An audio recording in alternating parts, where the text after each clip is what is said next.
Creative ഫീൽഡിലേക്ക് വരുന്ന ഒരാൾക്ക് ക്ലാരിറ്റി ഭയങ്കര ഇമ്പോർട്ടൻ്റ് ആണ്.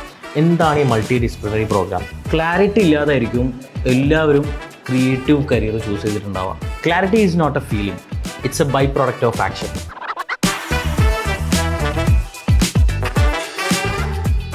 ക്രിയേറ്റീവ് ഫീൽഡ് ചൂസ് ചെയ്യുന്ന ഒരാൾക്ക് കൺഫ്യൂഷൻസ് ഉണ്ടാവാം. അത് ബിഗിനർ ആണെങ്കിലും കരിയർ ഷിഫ്റ്റ് ചെയ്ത് ക്രിയേറ്റീവ് ഫീൽഡിലേക്ക് വരണം എന്ന് ആഗ്രഹിക്കുന്ന ഒരാൾക്കും. ആൻഡ് ഇത് എനിക്കും സംഭവിച്ചിട്ടുണ്ട്.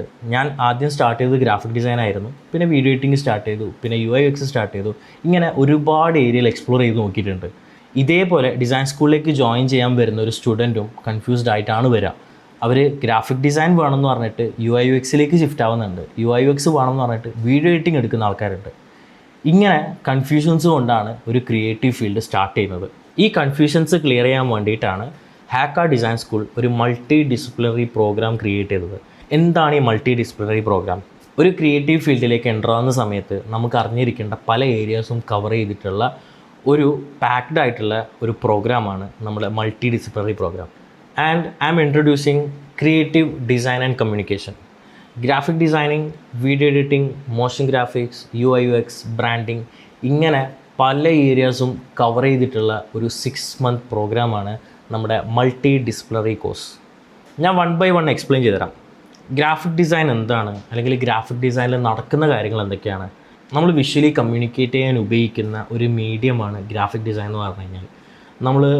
നിങ്ങൾ കണ്ടിട്ടുണ്ടാവും ഒരു ബിസിനസ്സിന് യൂസ് ചെയ്യുന്നുള്ള പോസ്റ്റേഴ്സോ, അതല്ലാന്നുണ്ടെങ്കിൽ നമുക്കൊരു മെസ്സേജ് കൺവേ ചെയ്യാൻ വേണ്ടിയിട്ടുള്ള പല കാര്യങ്ങളും പോസ്റ്റേഴ്സ് രൂപത്തിലും ബ്രൗഷർ രൂപത്തിലൊക്കെ നമ്മൾ കാണുന്നുണ്ടാവും. ആൻഡ് ഇത് ഒരു കരിയറാണ്, ഇതൊരു ജോബ് റോളാണ്, ഇതൊരു ഡിസൈനറിൻ്റെ വർക്കാണ് നിങ്ങൾ ഈ കാണുന്നുള്ളത്. ചിലത് നമ്മൾ അറ്റൻഷൻ ഗ്രാബ് ചെയ്യുന്നതായിരിക്കാം, ചിലത് നമുക്ക് അട്രാക്റ്റ് ചെയ്യുന്നതായിരിക്കാം, ചിലത് നമുക്ക് മെസ്സേജസ് കൺവേ ചെയ്യുന്നതായിരിക്കാം. ഈ ഗ്രാഫിക് ഡിസൈനിൽ നിങ്ങൾ കുറച്ച് ടൂൾസും കൂടി പഠിക്കുന്നുണ്ട്. ആൻഡ് കുറച്ച് AI ഇൻറ്റഗ്രേറ്റഡ് ആയിട്ടുള്ള കുറച്ച് ടൂൾസ് നിങ്ങളിതിൽ പഠിക്കുന്നുണ്ടാവും. അതേപോലെ തന്നെയാണ് നമ്മുടെ അഡോബ് ടൂൾസ്, ഫോട്ടോഷോപ്പ് ഉണ്ടാവും, ഇല്ലുസ്ട്രേറ്റർ ഉണ്ടാവും. ഇത് രണ്ടും എക്സ്പ്ലോർ ചെയ്തിട്ടായിരിക്കും നിങ്ങൾ ഗ്രാഫിക് ഡിസൈനിലേക്ക് ഇന്നാവുക. ഇതിൽ ഒരുപാട് ആക്ടിവിറ്റീസിലൂടെയും പ്രാക്ടിക്കലായിട്ടുള്ള പ്രാക്ടീസിലൂടെ ആയിരിക്കും നിങ്ങൾ ഈ പ്രോഗ്രാം കംപ്ലീറ്റ് ചെയ്യുന്നുണ്ടാവുക. ആൻഡ് ഇതേപോലെ തന്നെയാണ് വീഡിയോ എഡിറ്റിംഗ്. ഫസ്റ്റത്തെ ഒരു 1 month ഗ്രാഫിക് ഡിസൈൻ കഴിഞ്ഞ് കഴിഞ്ഞാൽ നിങ്ങൾ നേരെ കടക്കുന്നത് വീഡിയോ എഡിറ്റിങ്ങിലേക്കായിരിക്കും. വീഡിയോ എഡിറ്റിങ്ങിലൂടെ നിങ്ങൾ സൗണ്ട് ഡിസൈനിങ് എങ്ങനെയായിരിക്കും, കളർ ഗ്രേഡിങ് എങ്ങനെയായിരിക്കും, എങ്ങനെയാണ് നല്ലൊരു സ്റ്റോറി ടെല്ലിംഗ് ക്രിയേറ്റ് ചെയ്യുക എന്നുള്ളതൊക്കെ ആയിരിക്കും വീഡിയോ എഡിറ്റിങ്ങിൽ നിങ്ങൾ പഠിക്കുന്നുണ്ടാവുക. പ്രീമിയർ പ്രോ, ഡാവിഞ്ചി റിസോൾവ്, ഇതേപോലെ ഒരുപാട് AI ടൂൾസും നിങ്ങൾ ഈ വീഡിയോ എഡിറ്റിംഗ് കോഴ്സിൽ കവർ ചെയ്യുന്നുണ്ടാവും. ഗ്രാഫിക് ഡിസൈനും വീഡിയോ എഡിറ്റിങ്ങും നിങ്ങൾ കവർ ചെയ്യുന്ന സമയത്ത് ഏകദേശം നിങ്ങൾ ഹാൻഡിൽ ചെയ്യുന്ന സോഫ്റ്റ്വെയർസൊക്കെ ആയിട്ട് നിങ്ങൾക്ക് നല്ല പരിചയം ഉണ്ടാവും. നിങ്ങൾ ഹാൻഡിൽ ചെയ്യുന്ന സോഫ്റ്റ്വെയർസായിട്ട് നിങ്ങൾക്കൊരു ഫ്രണ്ട്ലി അപ്രോച്ച് ഉണ്ടാവും. ഇനി വരാൻ പോകുന്നത് മോഷൻ ഗ്രാഫിക്സ് ആയിരിക്കും. ഈ മോഷൻ ഗ്രാഫിക്സിൽ കുറച്ച് ടഫാണ്, അതേപോലെ തന്നെ കുറച്ചും കൂടി ഫണ്ണാണ്, കുറച്ചും കൂടി എക്സൈറ്റിംഗ് ആണ്. ഈ മോഷൻ ഗ്രാഫിക്സിൽ നമ്മൾ കവർ ചെയ്യാൻ പോകുന്ന കുറച്ച് ഏരിയാസ് ഉണ്ട്. ആനിമേഷൻ ഡിസൈൻ ആയിരിക്കാം, ലോഗോ ഡിസൈൻ ആയിരിക്കാം, മോഷൻ പോസ്റ്റേഴ്സ് ആയിരിക്കാം. ഇങ്ങനെ ഒരുപാട് ഏരിയാസ് നമ്മൾ മോഷൻ ഗ്രാഫിക്സിൽ എക്സ്പ്ലോർ ചെയ്യുന്നുണ്ട്. മോഷൻ ഗ്രാഫിക്സിൽ നമ്മൾ മെയിനായിട്ട് യൂസ് ചെയ്യുന്ന ടൂൾ ആഫ്റ്റർ എഫക്റ്റ് ആയിരിക്കും. ഇതേപോലെ കുറച്ച് AI ടൂൾസും നമ്മൾ ഹെൽപ്പ് ചെയ്യാനുണ്ട്. മോഷൻ ഗ്രാഫിക്സിൽ നമ്മൾ ആഫ്റ്റർ എഫക്റ്റ് സ്റ്റാർട്ട് ചെയ്യുന്നതിന് മുമ്പ് തന്നെ നമ്മൾ ആനിമേഷൻ്റെ ഒരു ബേസിക് നോളജ് എങ്ങനെയാണെന്നുള്ളതൊക്കെ ആയിരിക്കും ക്ലാസ്സിൽ പഠിക്കുന്നുണ്ടാവുക. നമ്മൾ ഒരു ഒബ്ജക്റ്റ് മൂവ് ചെയ്യുന്ന മോഷൻ എങ്ങനെയാണ് എന്നുള്ളത് പേപ്പറിൽ വരച്ചിട്ടായിരിക്കും നമ്മൾ പഠിക്കുന്നുണ്ടാവുക. ഇങ്ങനെ ഒരുപാട് ചെറിയ ചെറിയ പ്രാക്ടീസിലൂടെയാണ് നമ്മൾ ടൂളിലേക്ക് എൻ്റർ ആവുന്നത്. മോഷൻ ഗ്രാഫിക്സ് കഴിഞ്ഞ് കഴിഞ്ഞാൽ നമ്മൾ നേരെ പോകുന്നത് ബ്രാൻഡിങ്ങിലേക്കായിരിക്കും. ബ്രാൻഡിങ്ങിലേക്ക് എത്തുന്ന സമയത്ത് നമുക്ക് അത്യാവശ്യം ഒരു ഇൻഡസ്ട്രിയൽ എക്സ്പോഷർ കിട്ടിയിട്ടുണ്ടാവും. എന്താണ് ഈ ഇൻഡസ്ട്രിയിൽ നടക്കുന്നുണ്ടാവുക, എന്തിനാണ് വീഡിയോ എഡിറ്റിംഗ്, എന്തിനാണ് ഗ്രാഫിക് ഡിസൈൻ, എന്തിനാണ് മോഷൻ ഗ്രാഫിക്സ്. ആൻഡ് ഇതിൻ്റെയൊക്കെ ഒരു എക്സ്പോഷർ കിട്ടിയിട്ട് ഒരു ബ്രാൻഡ് ഡിസൈനർ പെർസ്പെക്റ്റീവിൽ ഒരു ബ്രാൻഡിനെ എങ്ങനെയാണ് അപ്രോച്ച് ചെയ്യേണ്ടത്, അല്ലാന്നുണ്ടെങ്കിൽ ഒരു ഗ്രാഫിക് ഡിസൈനർ ബ്രാൻഡിങ്ങിനെ എങ്ങനെയാണ് കാണേണ്ടത് എന്നുള്ളതൊക്കെ ആയിരിക്കും നമ്മൾ ബ്രാൻഡിങ്ങിൽ പഠിക്കുന്നുണ്ടാവുക.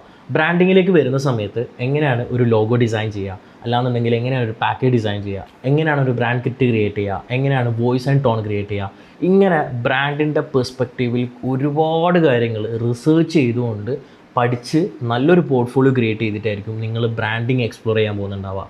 ആൻഡ് ഫൈനലി നമ്മൾ UX പോകുന്നുണ്ടാവുക. UX ബേസിക്സ് ഓഫ് ഡിസൈൻ തൊട്ടായിരിക്കും സ്റ്റാർട്ട് ചെയ്യുന്നുണ്ടാവുക.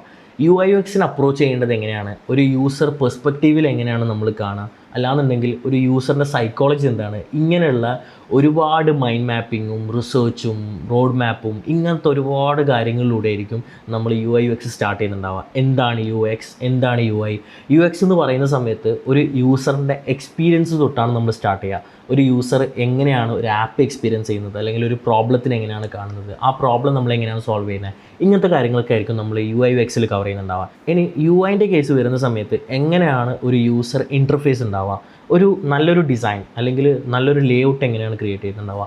ഇപ്പോൾ നിങ്ങൾ യൂസ് ചെയ്യുന്നുള്ള വാട്സപ്പ് ആവട്ടെ, യൂട്യൂബ് ആവട്ടെ, ഇൻസ്റ്റഗ്രാം ആവട്ടെ, ഇതിൻ്റെയൊക്കെ UI ഡിസൈൻ, ഇതിൻ്റെയൊക്കെ ഇൻ്റർഫേസ് എങ്ങനെയൊക്കെയാണ് ഭംഗിയായതും നമ്മളെ കൊണ്ട് ഈസി ആയിട്ട് യൂസ് ചെയ്യാൻ പറ്റുന്നതും എന്നുള്ളതൊക്കെ ആയിരിക്കും നിങ്ങൾ UI UX കവർ ചെയ്യുന്നുണ്ടാവുക. ഈ 5 മന്തിനുള്ളിൽ നിങ്ങൾ ഇതൊക്കെ എക്സ്പ്ലോർ ചെയ്യും. നിങ്ങൾക്ക് വേണ്ടത് എന്താണോ, ഞാൻ ബിൽഡ് ചെയ്യേണ്ട പോർട്ട്ഫോളിയോ എന്താണോ, എനിക്ക് ബെസ്റ്റ് ആയിട്ടുള്ളത് എന്താണോ, ഇതൊക്കെ നിങ്ങൾ കവർ ചെയ്യുകയാണ്. ചില സ്റ്റുഡൻസ് നമ്മുടെ അടുത്ത് വന്നിട്ട് പറയാറുണ്ട്, എനിക്കെല്ലാം ഇഷ്ടമാണ്, എനിക്കെല്ലാം ചെയ്യണം, ഞാൻ എങ്ങനെ സ്റ്റാർട്ട് ചെയ്യാം. ഈ 5 മന്ത് കഴിഞ്ഞിട്ടും വന്നിട്ട് നമ്മുടെ അടുത്ത് പറയാറുണ്ട്. ഇതിനു വേണ്ടിയിട്ടാണ് നമ്മൾ ലാസ്റ്റത്തെ ഒരു 1 മന്ത് ഇൻറ്റേൺഷിപ്പ് പ്രൊവൈഡ് ചെയ്യുന്നത്. ഈ ഇൻറ്റേൺഷിപ്പിന് മുമ്പ് നമ്മൾ ഒരു ബാച്ചിന് ഫൈനൽ പ്രോജക്റ്റ് എന്ന് പറഞ്ഞിട്ട് കുറച്ച് കാര്യങ്ങൾ കൊടുക്കും. എന്താണ് ഈ ഫൈനൽ പ്രോജക്റ്റ്?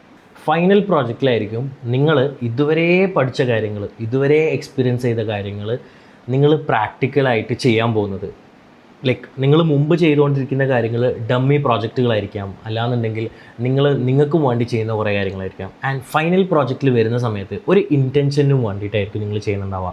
റീസെൻ്റ്ലി നമ്മൾ സ്റ്റുഡൻസ് ചെയ്തിട്ടുണ്ടായിരുന്ന കുറച്ചധികം പ്രോജക്റ്റുകൾ ഞാൻ നിങ്ങളടുത്ത് പറഞ്ഞുതരാം.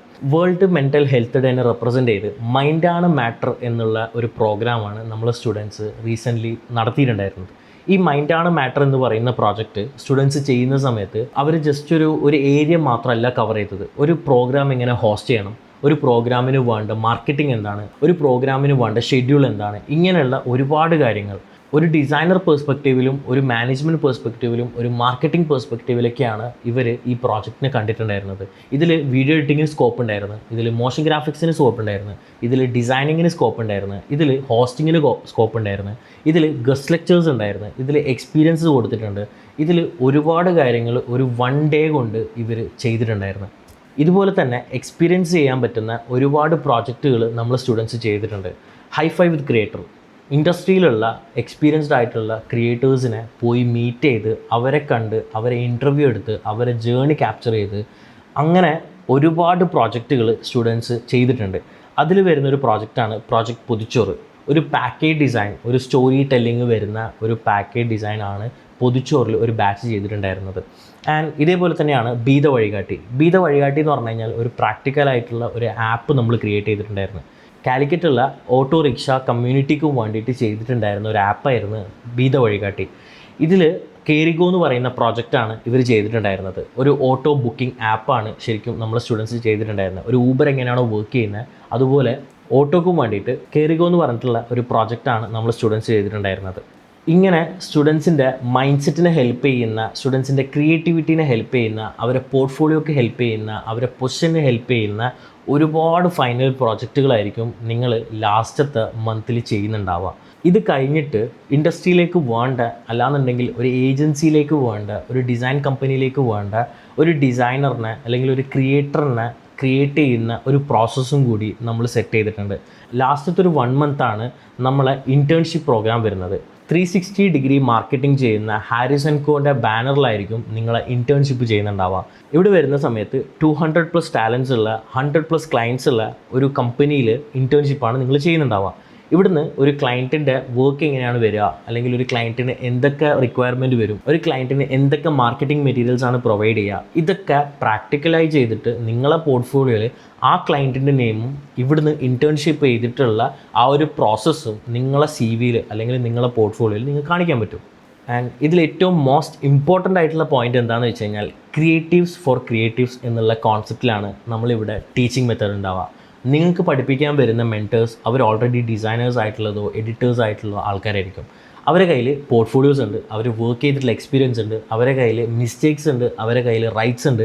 ഇതൊക്കെ കൊണ്ടാണ് നിങ്ങളടുത്തേക്ക് ക്ലാസ്സിലേക്ക് അവർ വരുന്നുണ്ടാവുക. ഇതേപോലെ തന്നെ ഡിസൈൻ സ്കൂളിൽ ഒരുപാട് ഇവൻറ്റ്സ് നടക്കാറുണ്ട്. കമ്മ്യൂണിറ്റി ബിൽഡിങ്ങിനെ ഹെൽപ്പ് ചെയ്യുന്ന, നിങ്ങളെ ടാലൻറ്റ് ഷോക്കേസ് ചെയ്യാൻ പറ്റുന്ന ഒരുപാട് ഇവൻറ്റ്സ് നടക്കാറുണ്ട്. ഇതിൽ ഫസ്റ്റ് വരുന്നതാണ് design Galleria. Design Galleria actually നിങ്ങളെ വർക്ക് ഷോക്കേസ് ചെയ്യാൻ പറ്റുന്നൊരു സ്പേസാണ്. ഇതൊരു 1 ഡേ ഇവൻ്റാണ്. ഈ ഇവൻറ്റിൽ നിങ്ങളെ വർക്ക് നിങ്ങൾക്ക് ഷോക്കേസ് ചെയ്യാൻ പറ്റും. അതേപോലെ തന്നെയാണ് decompose actually no internet, no tools, അങ്ങനെ ഒരു സോഫ്റ്റ്വെയർസും ഒരു ഇൻ്റർനെറ്റും ഇല്ലാതെ നമ്മൾ പേപ്പറിൽ നമ്മളെ ക്രിയേറ്റിവിറ്റി എക്സ്പ്ലോർ ചെയ്യാൻ പോവാണ്. നിങ്ങൾക്ക് എത്രത്തോളം ഇൻ്റർനെറ്റിനെയോ അല്ലെന്നുണ്ടെങ്കിൽ പിൻട്രസ്റ്റിനെയോ ഒരു റെഫറൻസും ഒരു ഇൻസ്പിറേഷൻസും ഇല്ലാണ്ട് വർക്ക് ചെയ്യാൻ പറ്റുന്നുണ്ട്. ഒരു ഫണ്ണായിട്ടുള്ളൊരു ആക്ടിവിറ്റിയാണ്. ഇതിൽ ഗ്രൂപ്പ്സായിട്ട് ഡിസൈൻ സ്കൂളിലത്തെ എല്ലാ സ്റ്റുഡൻസും വർക്കൗട്ട് ചെയ്യുന്ന ഒരു 1 ഡേ പ്രോഗ്രാമാണ് ഡീകമ്പോസ് എന്ന് പറയുന്നത്.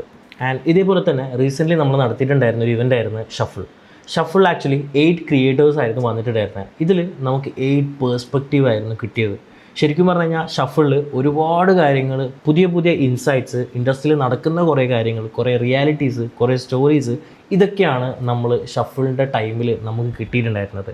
ആൻഡ് ഇതിൽ നമുക്ക് ഗസ്റ്റായിട്ട് വന്നിട്ടുണ്ടായിരുന്നത് മെൽവിൻ തമ്പി ഉണ്ടായിരുന്നു, ഷെറീൻ ഖദീജ് ഉണ്ടായിരുന്നു, ഫാത്തിമ ഹക്കീം ഉണ്ടായിരുന്നു, സ്റ്റോളൻ UX ഉണ്ടായിരുന്നു, മുഹമ്മദ് ഷമീർ ഉണ്ടായിരുന്നു. ഇങ്ങനെ UI/UX area, film, art, design, ഇങ്ങനെ ഒരുപാട് ഏരിയ എന്നുള്ള ക്രിയേറ്റേഴ്സാണ് ശരിക്കും ഷഫിളിൽ അന്ന് അറ്റൻഡ് ചെയ്തിട്ടുണ്ടായിരുന്നത്. ഹാക്കൻ്റെ 1000+ പ്ലേസ്മെൻറ്റിലേക്ക് നിങ്ങൾക്കും പാർട്ടാവുക എന്നുള്ളതാണ്. ഹാക്കയുടെ തന്നെ കോർപ്പറേറ്റ് ട്രെയിനിങ് സെഷനും മോക്ക് ഇൻ്റർവ്യൂസും ആണ് നമ്മൾ പ്രൊവൈഡ് ചെയ്യുന്നുള്ളത്. ആൻഡ് ഇതിൽ ഇന്ത്യയിലെ തന്നെ ലാർജസ്റ്റ് ഏജൻസിയിൽ, ഷബാങ്ക് പോലത്തെ ഒരു ഏജൻസിയിൽ നമുക്ക് പ്ലേസ് ചെയ്യാൻ പറ്റിയിട്ടുണ്ട്. ആൻഡ് ഇതേപോലെ തന്നെ റെപ്യൂട്ടഡ് ആയിട്ടുള്ള കുറേ കമ്പനീസിൽ നമ്മൾ പ്ലേസ്ഡ് ആക്കിയിട്ടുണ്ട്. ആൻഡ് ഇതുകൂടാണ്ട് നമ്മളെ ഡിസൈൻ സ്കൂളത്തെ സ്റ്റുഡൻസിൻ്റെ ടാലൻറ്റ് കണ്ടിട്ട് ഈ ടാലൻറ്റ് ഷോക്കേസ് ചെയ്യാൻ പറ്റിയിട്ടുള്ള വലിയ സ്റ്റേജസ് നമുക്ക് കിട്ടിയിട്ടുണ്ട്. കേരള സൂപ്പർ ലീഗിലെ ഒരു ടീമായിരുന്നു കാലിക്കറ്റ് FC. ഈ കാലിക്കറ്റ് FCക്കും വേണ്ടിയിട്ട് നമ്മളെ സ്റ്റുഡൻസ് വർക്ക് ചെയ്തിട്ടുണ്ട്. അതും കാലിക്കറ്റുള്ള വൺ ഓഫ് ദ ടോപ്പ് ഏജൻസിയിൽ ആ ടാലൻസിൻ്റെ കൂടെ ഇരുന്നിട്ടാണ് നമ്മൾ സ്റ്റുഡൻസ് വർക്ക് ചെയ്തിട്ടുണ്ടായിരുന്നത്. അതുപോലെ തന്നെ കാലിക്കറ്റ് കോർപ്പറേഷൻ്റെ കൂടെ നമുക്കൊരു കൊളാബറേഷൻസും കൂടി കിട്ടിയിട്ടുണ്ടായിരുന്നു. വേൾഡ് ഹെൽത്ത് ഓർഗനൈസേഷൻ കാലിക്കറ്റിന് ഏജ് ഫ്രണ്ട്ലി സിറ്റി എന്നുള്ള ലേബൽ വെക്കുമ്പോൾ ഡിസൈൻ സ്കൂളിന് അതിൻ്റെ ഒരു പാർട്ടാവാൻ പറ്റിയിട്ടുണ്ട്. അതിൽ ആനന്ദവണ്ടി എന്ന് പറയുന്ന ബസ്സിനും വേണ്ടിയിട്ട് നമ്മൾ ഒരുപാട് ഡിസൈൻസും പേരും ക്യാപ്ഷനും കാര്യങ്ങളൊക്കെ ചെയ്യാനുള്ള വലിയൊരു ഓപ്പർച്യൂണിറ്റി നമ്മളെ സ്റ്റുഡൻസിന് കിട്ടിയിട്ടുണ്ട്. ഇതുപോലെ തന്നെ ഒരുപാട് ഓപ്പർച്യൂണിറ്റീസും ഒരുപാട് ക്രിയേറ്റീവ് സ്പേസും നിങ്ങളെയും വെയിറ്റ് ചെയ്യുന്നുണ്ട്. ആക്ച്വലി നിങ്ങളെ പോലെ തന്നെ കൺഫ്യൂഷൻസ് ഉള്ള, ക്ലാരിറ്റി ഇല്ലാത്ത ആൾക്കാരൊക്കെ വന്നിട്ടാണ് ഇതൊക്കെ ക്രിയേറ്റ് ചെയ്യുന്നത്. ആൻഡ് നിങ്ങളെ ഡിസൈൻ സ്കൂളിലേക്ക് വെൽക്കം ചെയ്യാണ്. Creative design and communication 6 month കൊണ്ട് നിങ്ങൾക്കും നിങ്ങളെ നീഷ് സെലക്ട് ചെയ്യാം. ജസ്റ്റ് ജോയിൻ ഹാക്ക ഡിസൈൻ സ്കൂൾ.